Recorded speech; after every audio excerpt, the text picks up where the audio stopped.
আমরা দেখতে পারতেছি আপনারা 1 মাস ধরে আন্দোলন করতেছেন বেসরকারি সরকারিকে প্রাইমারি করার জন্য। আসলে এর যৌক্তিকতাটা যদি একটু তুলে ধরতে। আমরা এখানে অবস্থান করছি বিগত 28, 29, 30 এই 3 দিন অবস্থানে আমাদের দাবি হচ্ছে আমাদের বেসরকারি প্রাথমিক বিদ্যালয়গুলি জাতীয়করণ করার জন্যে।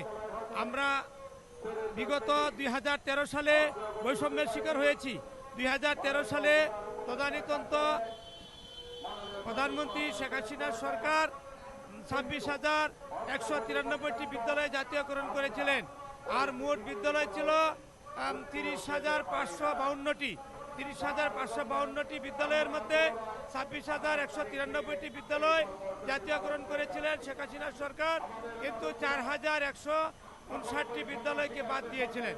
সেই বাদ দেওয়ার কারণ তিনি বলছিলেন যে আমরা বিরোধী দল করি, আমরা জামাত ও বিএনপির লোক, সেই জন্য আমাদেরকে নেননি।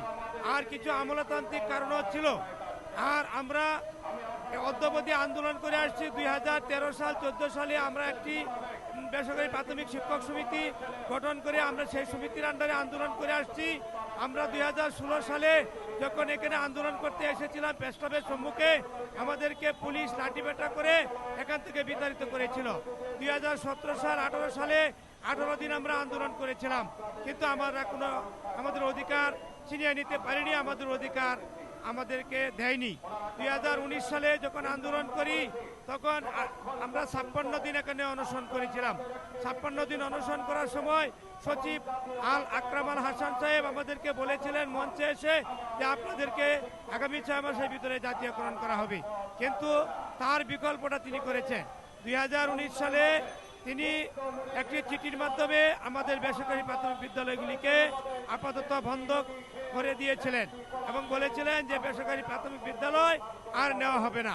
সেই চিঠিকে বর্তমান সরকার, ইউনূস সরকার, শিক্ষা নবীর, উনি আমাদের আন্দোলনকে দেখে আমরা ওনার কাছে দাবি জানানোর পর সেই আকরাম আল হাসানের অবৈধ চিঠিকে বাতিল ঘোষণা দিয়েছেন এবং উনি আমাদেরকে 4,159টি বিদ্যালয়কে জাতীয়করণ করার জন্য গত ফেব্রুয়ারির 3 তারিখে একটি চিঠি ইস্যু করেছিলেন। সেই চিঠি আজ পর্যন্ত বাস্তবায়িত হয়নি। বর্তমান সচিব মহোদয় সেই চিঠিকে বাস্তবায়িত করেননি, তিনি গড়িমসি করছেন। সেই জন্যই আমাদের আন্দোলন। আমরা আমাদের লিগ্যাল দাবি, আমরা আমাদের যোগ্য বেসরকারি প্রাথমিক বিদ্যালয়গুলিকে জাতীয়করণ করে আমাদেরকে এখান থেকে বিদায় করতে হবে, অন্যথা আমরা এখানে রাজপথ ছাড়ব না। কারণ আমরা আমাদের লিগ্যাল দাবি, ন্যায্য দাবি, আমাদের লিগ্যাল দাবি হচ্ছে আমাদের যোগ্য বেসরকারি প্রাথমিক বিদ্যালয়গুলিকে জাতীয়করণ করা হোক। দেশ ও জাতির কল্যাণের জন্য প্রাথমিক শিক্ষাকে বাধ্যতামূলক শিক্ষাকে বাস্তবায়ন করতে হবে এবং আমাদের দেশের কোমলমতি শিশুদেরকে, গরিব অনাথ শিশুদেরকে আমরা বিনামূল্যে পাঠদান করে আসছি।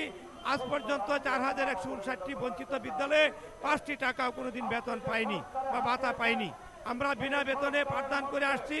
আমরা আমাদের 500 অন্য একটি পেশা দ্বারা আমাদের দিনাতিপাত করছি এবং বিদ্যালয় থেকে আমরা 5টি টাকাও পাইনি। বিনামূল্যে দেশ ও জনগণের স্বার্থে দেশের মেরুদণ্ডকে শক্তিশালী করে গড়ে তোলার জন্য আমরা এই আন্দোলন করছি এবং এই শিক্ষাদান করে আসছি।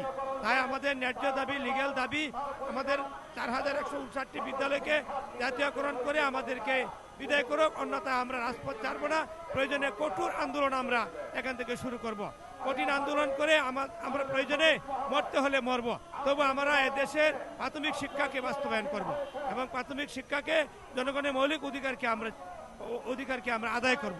এই আশা ব্যক্ত রেখে আমি সাংবাদিক মহোদয়দেরকে অসংখ্য ধন্যবাদ জানিয়ে আমি আমার কথা শেষ করছি। আসসালামু আলাইকুম। ধন্যবাদ সবাইকে।